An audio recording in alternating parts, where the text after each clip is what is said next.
Alright, so this video is on the production possibility curve slash model. So the purpose of the production possibility model was reviewed in a previous video. Today's video we're going to learn about the model and the economic implications and lessons associated with the model. So before we get started with actually looking at a production possibilities curve, let's talk about the four assumptions that are built into any production possibilities model.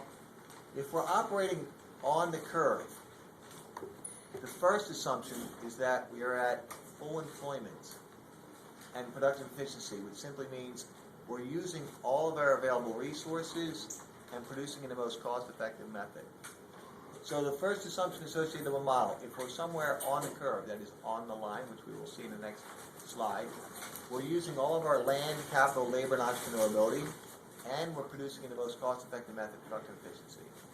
Second assumption, for the time being, because remember, the production possibility model examines our productive capability for a specific amount of time. We have fixed resources in quantity and quality. Fixed resources in quantity and quality. So for the time being, we only have so much land, capital, labor, and entrepreneurability. The third assumption, we also have fixed technology.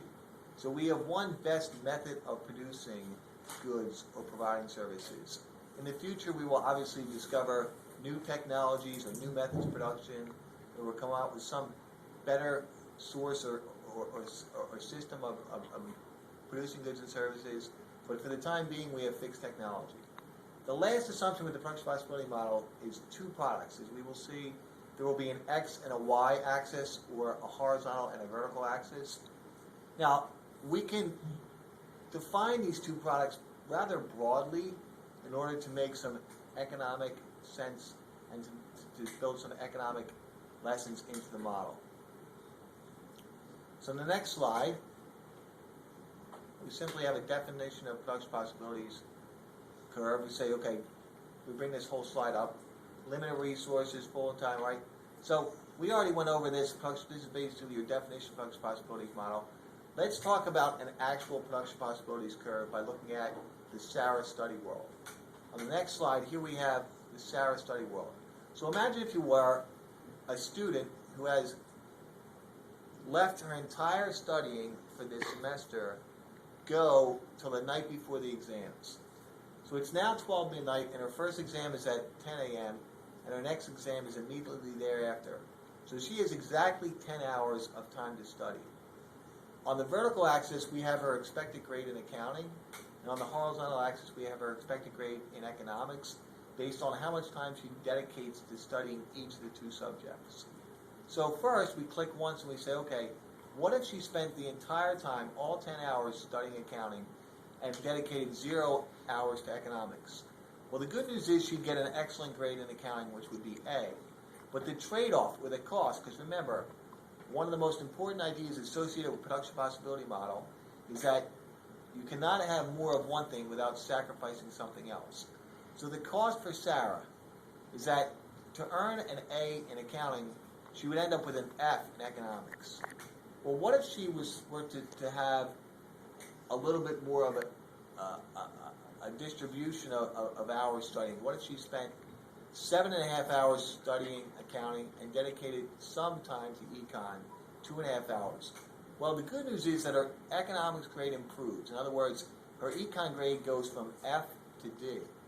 So, but what did it cost her? In other words, what was the trade-off to earn that higher grade in economics? Well, the cost was, obviously, her accounting grade dropped from A to D. So if we just brought up all 5 points here, we would see that her production possibilities model graphs as, one more time, we see this, a straight line. In other words, every time Sarah wants a higher grade in economics, it's going to cost her exactly 1 grade in accounting. And this would hold true for the same principle if we started down at 10 hours of economic studying and traded off back towards accounting. In other words, we have what's called constant cost along the curve. So why does Sarah's production possibility frontier graph as a linear curve, as a straight line? The economic implications for this is that there's constant cost. That's what we mean by a linear or a straight curve. Here's the reason. Sarah is one person performing two highly similar tasks.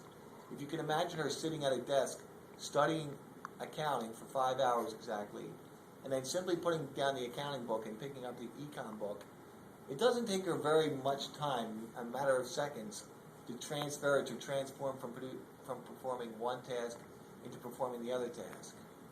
This will be quite different when we look at the macroeconomic example on the next slide. All right, let's skip through this slide because we already went through this on the... All right, let's look at a more macroeconomic graph. Here we have the pizza and robots world. So this is the exact same production possibilities table and model that's built into the McConnell textbook. Pizzas in this economic model represent what are called consumer goods, and robots represent capital goods. It's important to remember that consumer goods satisfy economic wants directly and immediately. So in the real world, there's three types of consumer goods. We have durable goods, non-durable goods, and services. These are things that households buy. Capital goods, remember, this is manufactured aids or tools, so equipment, machinery, factory floor space. That's what we mean by capital goods. So let's look at the numbers here. We're going to bring up all 5 points and then talk about them. So mathematically, there could be an infinite number of points on any curve, but to teach the economics, we simply bring up 5 points, and we label them A, B, C, D, and E. Let's talk about what's going on at these points, and then we will look at this same material graphically instead of looking at it quantitatively here. So at point A, our economy is dedicating all of the economic resources to producing capital goods, industrial robots. So if we just made capital goods, we could produce, let's say this is a month's worth of production possibilities. In 1 month, we could produce 10 robots. What's the cost of dedicating all of our economic resources to producing just robots? Well, obviously, if all the land, capital, labor, and entrepreneurability went into producing robots, there would be no resources left over to produce pizzas. Therefore, we would produce 0 pizzas. Let's look at the other extreme, point E. Point E on the curve, all of the economic resources go towards the production of pizzas and none towards robots. All right, what would be the outcome there? Well, we would be able to produce 4 pizzas or 4 consumer goods per month, and obviously there'd be no economic resources left for robots, so we would produce none. So even though point A and point E are on the curve, we know that these would not be realistic choices for society because we need a combination of both consumer goods and capital goods. We can't just produce industrial robots and we can't just produce pizzas. We'd have to have some of both, right? So neither one of these points would be what we refer to as allocatively efficient.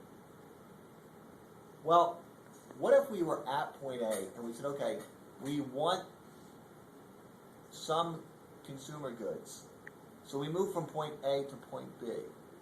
When we move from point A to point B, we get 1 pizza. What did we have to give up to get that pizza? Well, we had to give up 1 robot. Because at point B, we're no longer producing 10 robots, we're producing 9. So the opportunity cost of that first round of pizzas, that first consumer good, right, that first consumer good cost us 1 capital good. What if we move from B to C? Well, that second consumer good cost us 2 pizzas, because now we move from 2 robots. The second pizza cost us 2 robots. The third pizza cost us 3 robots, and the fourth pizza cost us 4 robots. In the next video, we're going to go over the law of increasing opportunity cost and why this exists.